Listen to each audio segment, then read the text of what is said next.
Ambilkan. Ya, sambil tunggu. Baik, kita akan melihat bagaimana sih keintiman antara kita dengan Tuhan.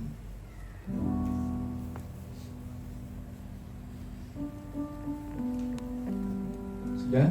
Belum? Oke. Biar kita lihat semua ada di sini. Oke. Udah? Oke, nggak apa-apa. Saya mulai aja. Nah, sebuah keintiman artinya sebuah hubungan antara Allah dengan manusia, antara kita dengan Bapa kita, antara kita dengan Allah kita. Saya melihat hubungan ini sudah terjalin bagus sejak awal mula Tuhan Allah menciptakan setiap kita. Di dalam Kejadian diceritakan bahwa Allah menciptakan manusia menurut gambar dan rupa kita. Artinya kita diciptakan serupa segambar dengan Allah. Kejadian 1, 26, 27. Bahkan Tuhan Allah memberikan tanggung jawab, memberikan otoritas, memberikan kuasa kepada manusia. Kejadian 1 ayat 28. Lebih daripada itu Tuhan terus berbicara dengan manusia. Kejadian 2 ayat 7 dikatakan bahwa Kejadian 2 ayat 17 Tuhan Allah berbicara kepada manusia dan memberikan sebuah perjanjian. Dan setelah Tuhan Allah memberikan sebuah perjanjian, barulah di situ Tuhan Allah melihat bahwa manusia itu tidak baik seorang diri. Ternyata covenant dulu diberikan, baru Tuhan Allah memberikan pasangan untuk manusia. Tuhan berikan perjanjian kepada manusia dan barulah di ayat 18 yang dikatakan tidak baik manusia itu seorang diri.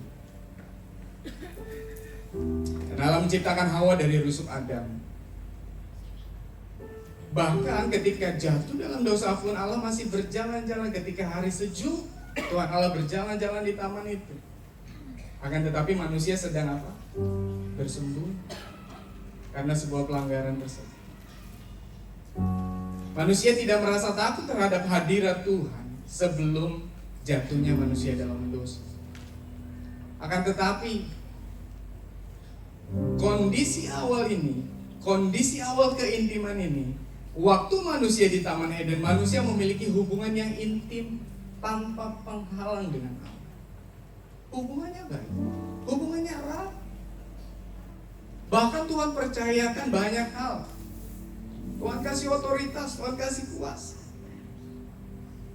Tuhan berbicara langsung. Tuhan kasih perjanjian, Tuhan kasih covenant. Tuhan kasih kuasa. Akan tetapi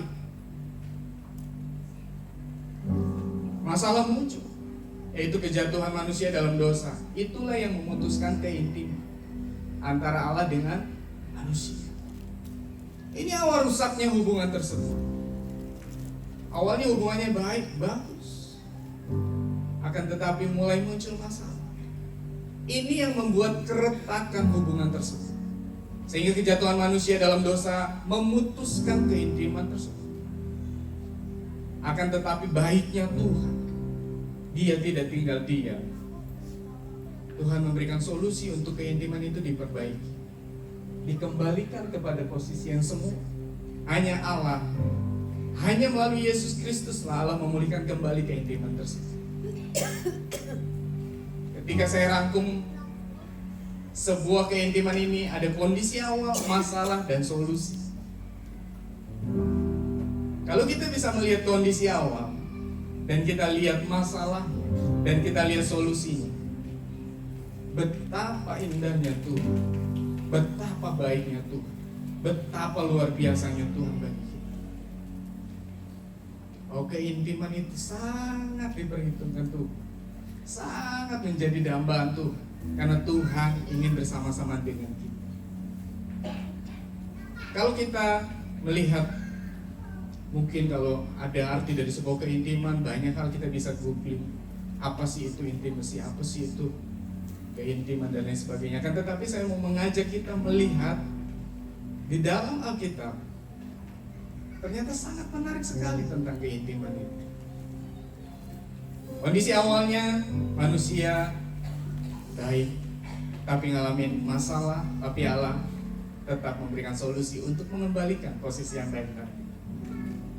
Next, kita lihat berikutnya. Nah, keintiman yang hilang itu karena dosa yang memisahkan. Ketika hal ini terjadi, apa yang terjadi? Manusia bersembunyi dari hadirat Allah. Tadinya tinggal bersama-sama dengan Allah. Akan tetapi ketika rusaknya sebuah hubungan tersebut, manusia mulai bersembunyi dari hadirat Allah. Tadi siang saya berbicara dengan ada OB kita di sini. Gitu. Dia nanya, karena dia lihat pamfletnya gitu ya. Kok nanti malam mau berbicara tentang keintiman, maksudnya apa itu? Saya bilang, ayo Pak Soleh, ikut hadir. Ini acara hadiran, saya bilang. Gak apa-apa, kita ikut pengajiannya, ayo. Ada tausiah malam hari ini. Iya, maksudnya keintiman apa? Keintiman suami istri atau apa? Ayo, makanya datang. Akhirnya saya bocorkan sedikit ini tentang keintiman kita dengan pencipta kita. Terus sampai saya tanya sama dia, Pak, ketika manusia keintimannya itu rusak, artinya kita jauh dengan Tuhan. Bapak ngalamin gak yang namanya untuk datang kepada Tuhan ada rasa takut gak? Bukan hanya takut Pak, males Pak. Karena ketika hubungan ini rusak, ketakutan itu muncul karena akibat dari sebuah kesalahan, karena akibat dari sebuah dosa. Maka jangan heran ketika bapak ibu atau ibu-ibu yang ngajak suaminya, ayo ke gereja, kamu aja. Itu tanda-tanda.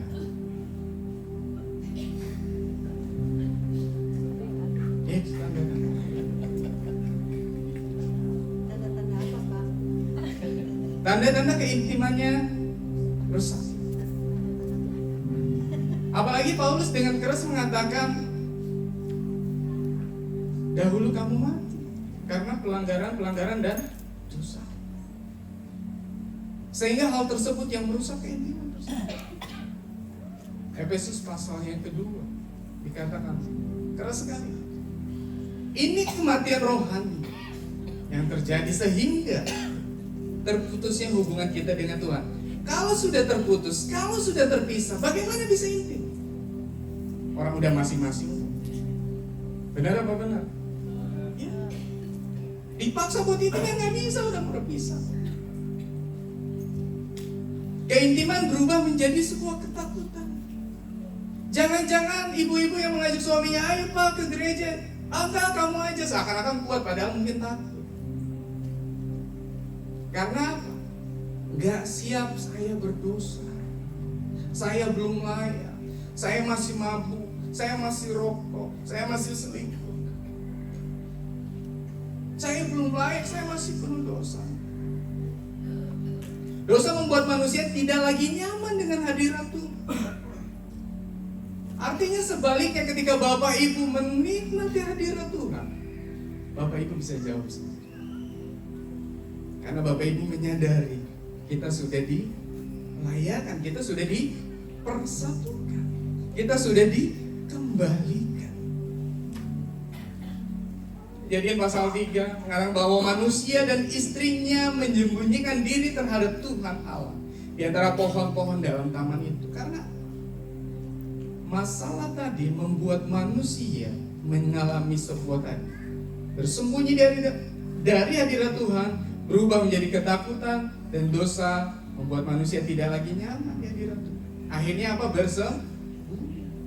Persembunyian kita bukankah seakan-akan kita mengalihkan dengan apa? Dengan hobi kita.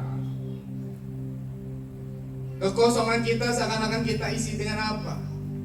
Dengan sesuatu yang seakan-akan menjadi sebuah hiburan. Padahal setelah healing, setelah hiburan kosong lagi nggak? Kosong lagi. Padahal yang dibutuhkan adalah ini. Next. Dengan cepat. Pemulihannya hanya melalui Kristus. Coba kita sama-sama lihat dalam Ibrani pasal 10 ayat 19 sampai 22. Ibrani pasal 10 ayat 19 sampai 22. Ibrani 10 ayat 19 sampai 22.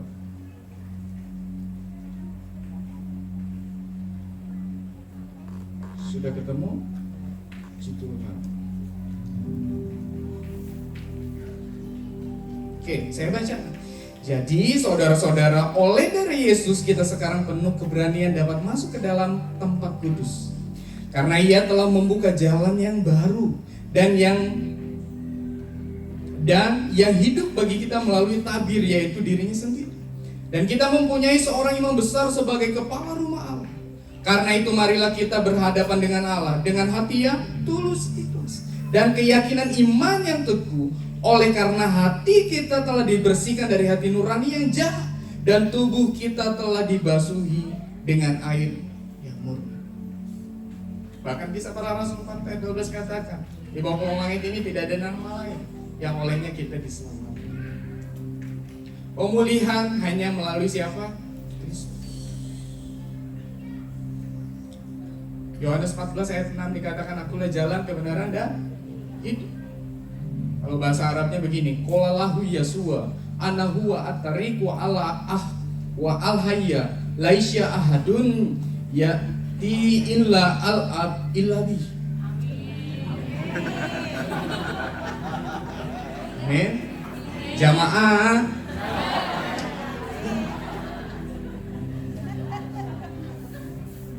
Akulah jalan, kebenaran. Tidak ada seorang pun yang datang kepada Bapa kalau tidak melalui salib. Memulihkan relasi yang putus dari keterpisahan menjadi sebuah kedekatan. Tirai bait suci terbelah, Matius 27 ayat 51, itu simbol keintiman kembali dibuka. Efesus 2:13 dikatakan, tetapi sekarang di dalam Kristus Yesus, kamu yang dahulu jauh sudah menjadi dekat oleh darah Kristus. Saya teringat Efesus tadi yang dikatakan oleh Paulus, dahulu kamu mati. Seringkali ini dianalogikan, ada seseorang yang sedang berenang di lautan dan tenggelam dan minta tolong, tiba-tiba Yesus datang, terus ngasih apa? Tali dan ban, ya ini biasa dianalogikan seperti itu ya.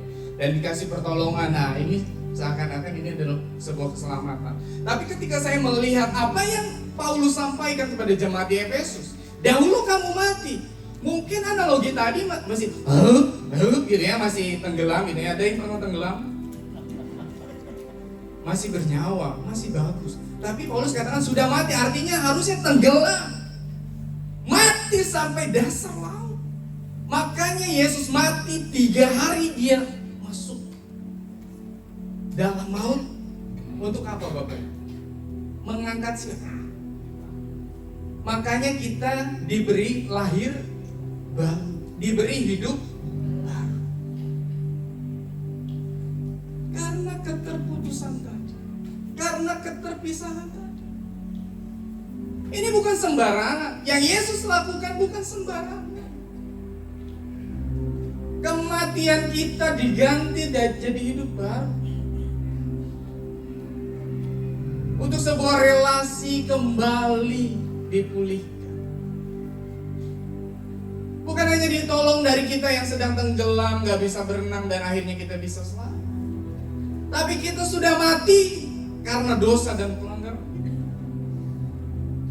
Dan kematian Yesus masuk dalam maut, mengangkat saudara dan saya, sehingga kita menjadi manusia. Artinya sampai hari ini kita harus menyadari hubungan kita sudah dipulihkan dengan Bapa oleh darah Kristus. Kematian kita sudah dihidupkan kembali. Kalau Bapak Ibu pernah dengar atau sering dengar khotbah tentang Lazarus yang mati. Lazarus mati kan? Mati. Terus apa yang Yesus lakukan? Yesus panggil. Lazarus, bangun. Bukankah kita orang-orang yang dipanggil Tuhan? Amin. Bukankah kita orang-orang yang dipanggil Tuhan juga? Kita dibangkitkan kan? Kita menerima hidup baru kan? Kita ini Lazarus-Lazarusnya yang saat itu. Bahkan Yesus katakan di Matius pasal 11 ayat 6, marilah kepadaku semua yang letih. Datang kamu. Kita harusnya bersyukur. Keintiman kita itu sudah dipulihkan. Hanya saja kadang kita tidak menyadarinya. Akan saya mengutip lagi perkataan Paulus, betapa kayanya kemuliaan Allah dalam hidup kita. Saya pernah baca-baca ada di, kalau nggak salah di Eropa atau di Jerman, ada lotre, tahu Bapak Ibu lotre? Ada pemenang lotre nilainya cukup fantastis. Tapi si pemenang ini tidak mengetahuinya bahwa dirinya menang lotre, dapat keberuntungan tersebut. Yang terjadi apa? Nilai yang begitu fantastis pada akhirnya ditarik kembali oleh sang pemberi lotre karena nggak ada yang ngambil. Kalau melihat apa yang menjadi perkataan Paulus, betapa kayanya kemuliaan Allah dalam kehidupan kita. Seringkali kita seperti pemenang lotre tadi, tidak menyadari betapa kayanya kemuliaan Tuhan dalam hidup kita. Waktu kita tidak menyadari akan hal itu, kita tidak menikmati hal tersebut. Sama halnya dengan keintiman yang Yesus sudah pulihkan. Itu sudah terjadi. Akan tetapi kadang kita tidak menyadarinya, masih lebih suka bersembunyi, takut. Padahal hal tersebut sudah diselesaikan. Amin. Mari kita lihat lebih lanjut. Saya mengutip perkataan daripada John Calvin. Dia katakan begini, manusia terasing dari Allah oleh dosa, tetapi melalui perantaran Kristus ia dipulihkan kepada kasih karunia. Calvin menekankan bahwa rekonsiliasi adalah inti dari Injil. Kristus sebagai perantara memulihkan relasi yang sudah terputus. Next, kita lihat. Ini betapa indahnya Injil. Bapak Ibu jangan bosan kalau saya berdiri di depan pasti ngomongnya Injil. Gak apa-apa ya. Next, kita lihat. Nah, saya mengajak untuk kita melihat sama-sama bagan ini. Ini adalah bagan kebersamaan Allah dengan manusia. Mulai dari Kejadian sampai Wahyu, Tuhan Allah bersama dengan kita. Betapa indahnya ini, lihat. Yang pertama di Kejadian, hadirat Tuhan bersama Adam dan Hawa di Taman Eden. Hadirat Tuhan bersama dengan umatnya dalam bait Allah. Perjanjian lama ada bait Allah. Hadirat Tuhan bersama dengan umatnya dalam masa pembuangan. Bangsa Israel ada dalam pembuangan pada saat itu, tapi hadirat Tuhan tetap ada. Hadirat Tuhan dijanjikan akan berdiam di dalam umatnya. Hadirat Tuhan Sang Immanuel bersama dengan kita. Bahkan hadirat Tuhan akan bersama kita sampai akhir zaman. Matius 28 ayat 20. Ketahuilah, aku menyertai kamu sampai kesudahan zaman. Hadirat Tuhan berdiam di dalam umatnya melalui peristiwa Pentakosta. Hadirat Tuhan berada di dalam gerejanya, Efesus 2 ayat 19 sampai 22. Bahkan yang terakhir endingnya adalah di kitab Wahyu, bahwa hadirat Tuhan bersama umatnya di dalam kerajaan surga. Kejadian sampai Wahyu ini menggambarkan sebuah relasi kan? Sebuah hubungan kita dengan Tuhan sangat diperhitung. Ia datang ke dunia ini untuk memulihkan kembali hubungan manusia dengan Dia. Memulihkan kembali keintiman tersebut. Betapa indahnya Injil, betapa indahnya Tuhan. Dari Kejadian sampai Wahyu, Tuhan terus mengusahakan kebersamaannya dengan kita. Kadangkala kita tidak memikirkan hal ini. Kadangkala hati kita lebih condong kepada dalam diri kita sendiri. Akan tetapi Tuhan tetap setia untuk tetap berusaha menjaga hubungan ini, memperbaiki hubungan. Dari sini kita sama-sama lihat Alkitab yang kita pegang dari perjanjian lama sampai perjanjian baru, dari Kejadian sampai Wahyu, keintiman Allah bersama dengan kita manusia. Itu yang Dia usahakan untuk kita dalam bentuk sebuah kasih karunia. Mungkin kita mendengar Injil, oh ya Injil menyelamatkan, tapi ini intinya Tuhan ingin bersama-sama dengan kita. Ya rela datang, Dia Tuhan rela jadi manusia supaya kita manusia jadi anak Tuhan. Amin. Next. Ketika hal tersebut sudah diperbaharui, sudah diperbaiki, sudah diusahakan oleh Tuhan Allah. Ketika Tuhan Yesus terangkat ke sorga, Dia mengutus siapa? Roh Kudus. Pemeliharaan dan penguatan oleh Roh Kudus saat ini ada dalam hidup kita. Yohanes 14, 16, 17. Ia akan menyertai kamu selama-lamanya. Ia menyertai kamu dan akan diam di dalam kamu. Roh Kudus adalah pribadi yang tinggal di dalam kita. Ia adalah penghibur yang memampukan kita hidup dalam relasi dengan Allah. Ia mengajar, Ia mengingatkan, Ia menegur, Ia menuntun dalam kebenaran.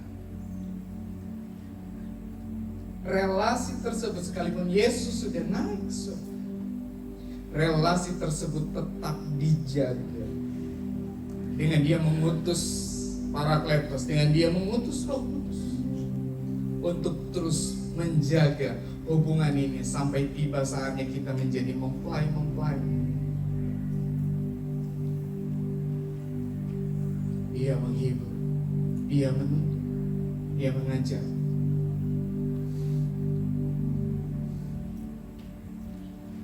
Terkadang hal ini pun seringkali kita mengabaikannya. Tak sedikit yang melupakan dan seakan-akan hidup hanya seorang diri. Padahal Roh Kudus sudah dianugerahkan bagi setiap kita dan ada di dalam. Seberapa sering kita menghargai keberadaan? Seberapa sering kita mengingat dan menyadari akan kehadiran? Betapa indah. Berikutnya, ketika hal tadi sudah dipulihkan, Yesus kerjakan semuanya hanya lewat Kristus. Bahkan ketika Kristus sudah selesai melakukan tugasnya, Dia mengutus Roh Kudusnya untuk tetap menjaga keintiman kita dengan Dia. Sehingga kita sama-sama lihat ada tanda dan buah dari keintiman yang sudah dipulihkan. Yang pertama, kehidupan doa yang akrab dan terbuka. Itu terjadi dalam kehidupan keintiman orang-orang yang sudah dipulihkan. Bahkan kerinduan akan hadiratnya. Mazmur 42 ayat 2 dikatakan seperti rusa rindu sungai. Dan saya mau katakan, ketika saya membaca kitab Mazmur, membaca Mazmur Daud itu, seringkali pikiran saya berkelana gitu. Mana bisa sih seseorang yang tanpa mempunyai pengalaman keintiman, dia menuliskan karya yang begitu indah, seperti rusa rindu sungai, demikian jiwa. Mungkin enggak orang yang tidak mempunyai keintiman hal-hal tersebut keluar?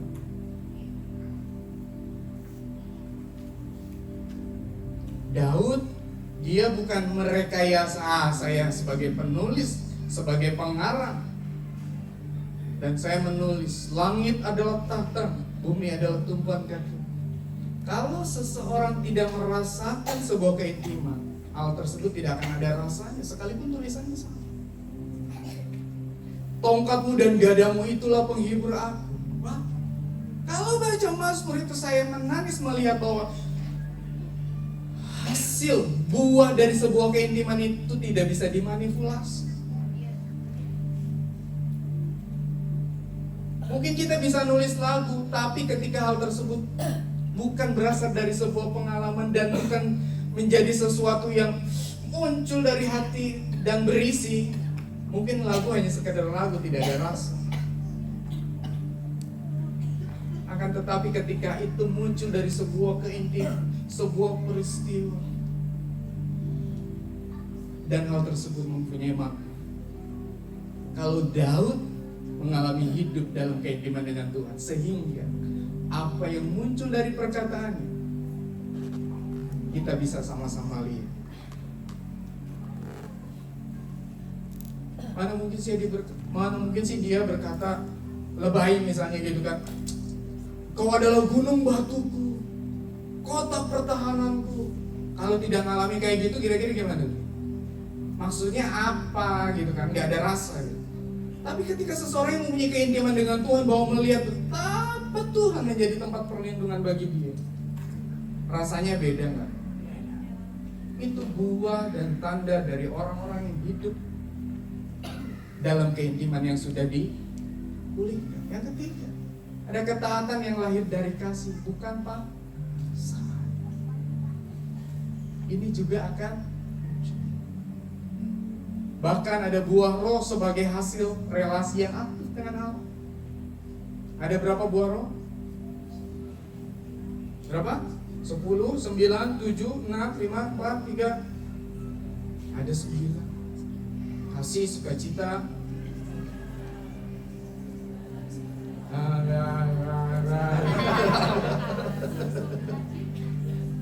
Bapak Ibu terus mengusahakan hal ini. Saya mau katakan, hal ini bukan yang kita usahakan. Loh, maksudnya gimana? Dikatakan di ayat selanjutnya, ketika kita hidup di dalam roh, ketika kita hidup manunggal bersama dengan Kristus, ketika kita hidup di dalam Dia, buah roh itu otomatis.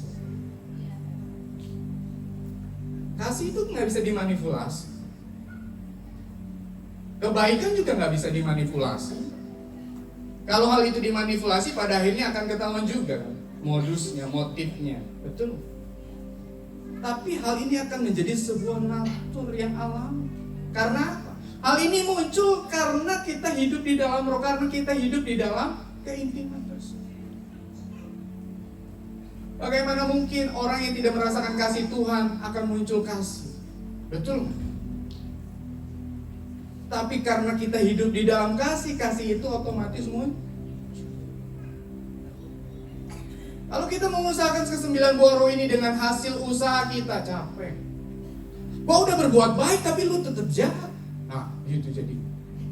Betul nggak? Gua udah setia, lu selingkuh. Nah, betul nggak? Itu yang terjadi. Karena apa? Usaha sendiri. Tugas kita adalah intim dengan Tuhan, tinggal dalam Tuhan. Bahkan katakan, tinggallah di dalamku dan aku di dalam kamu, maka kamu akan berbuah. Next, dengan cepat. Ada 3 pertanyaan. Apakah saya menyadari bahwa Kristus sudah membuka jalan bagi relasi? Apakah saya menikmati keintiman dengan Allah atau hanya menjalankan rutinitas agama? Apakah saya memberi ruang bagi Roh Kudus membangun relasi ini setiap hari? Kristus sudah selesaikan, amin. Dan harusnya kita bisa menikmati keintiman dengan Allah yang sudah Kristus selesaikan.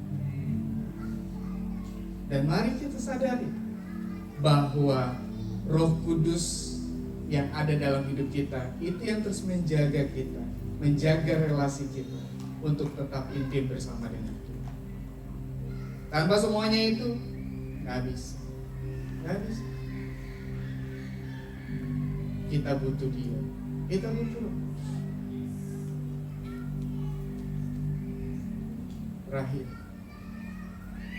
Yesus tidak menawarkan agama, tetapi Dia menawarkan relasi. Roh Kudus menolong kita menikmati hadiratnya setiap hari. Di dalam kitab Wahyu dikatakan pakai bahasa Sunda lagi ya, kayak tadi. wa anna waqifun ala albab wa akro in samiya ahadun sauti wa fatala abab adkulu ilahi wa atta asaha ma'ahu wa huwa ma'i. Artinya apa?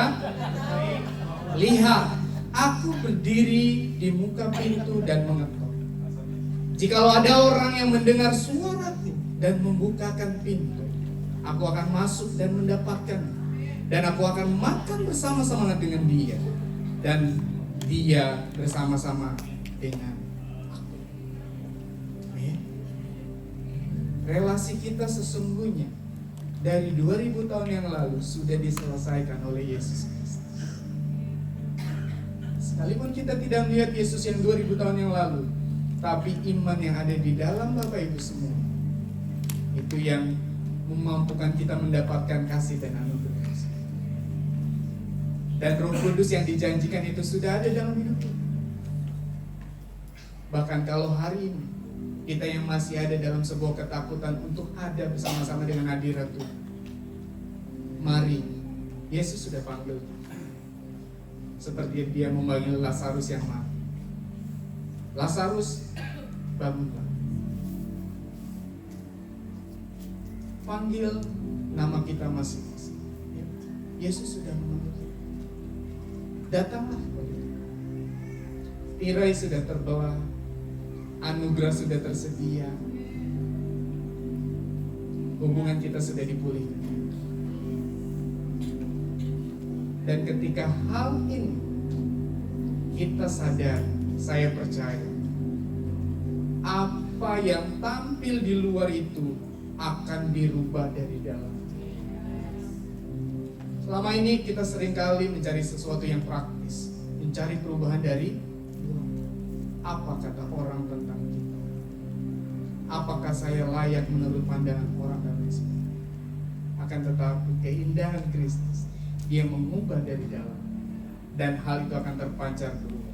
Sehingga Yesus benar katakan, kamu adalah terang, kamu adalah tiara.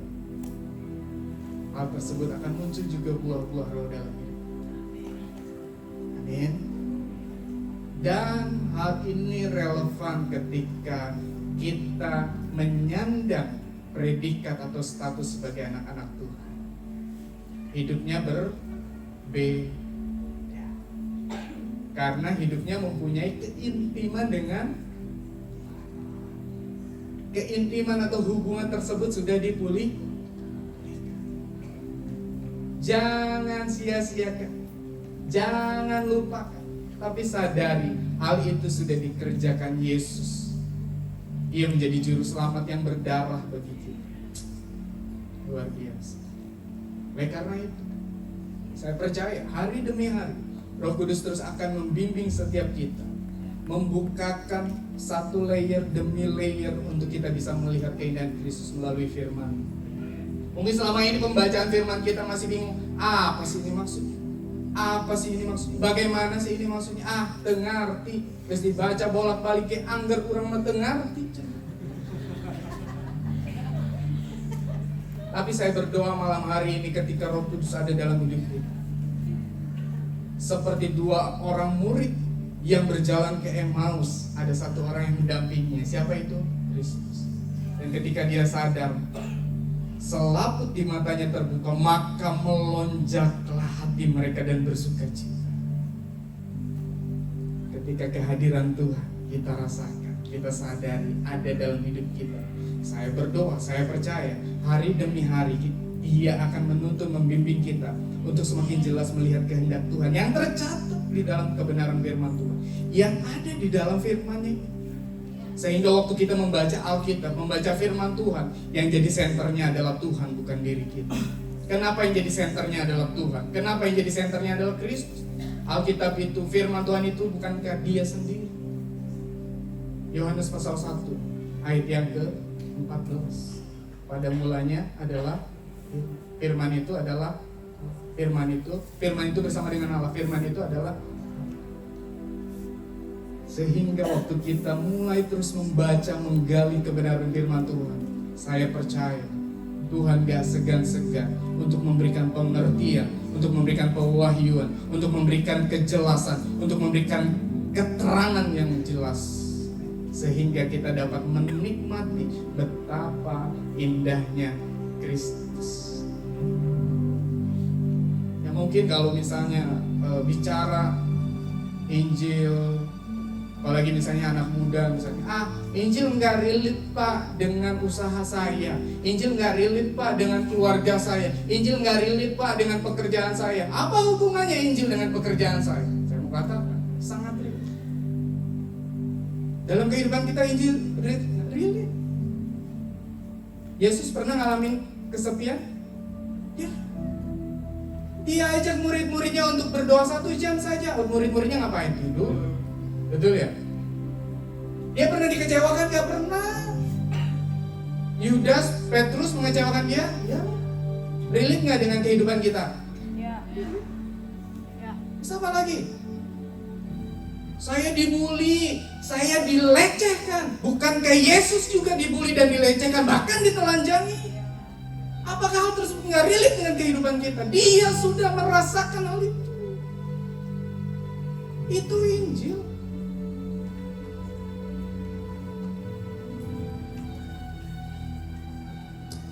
Amin. Makanya saya berdoa di momen pencurahan ini, ketika keintiman kita dipulihkan, mata selaput kita akan semakin dibuka untuk semakin melihat keindahan di dalam Injil. Paulus katakan di dalam Roma pasal 1, dikatakan bahwa Injil adalah kekuatan Allah. Kalau gereja sudah tidak memiliki Injil atau tidak suka dengan Injil, berarti gak ada kekuatannya.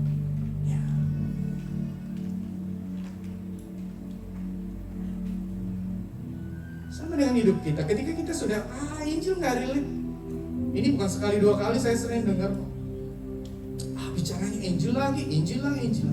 Saya mengatakan Injil adalah kekuatan Allah.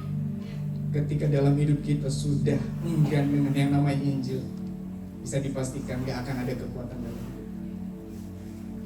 Amin.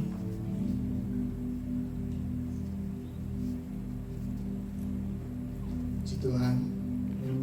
Demikian firman Tuhan. Mari kita berdoa. Tuhan, terima kasih, kami bersyukur buat kebenaran firman. Kami percaya hubungan yang indah sudah dikembalikan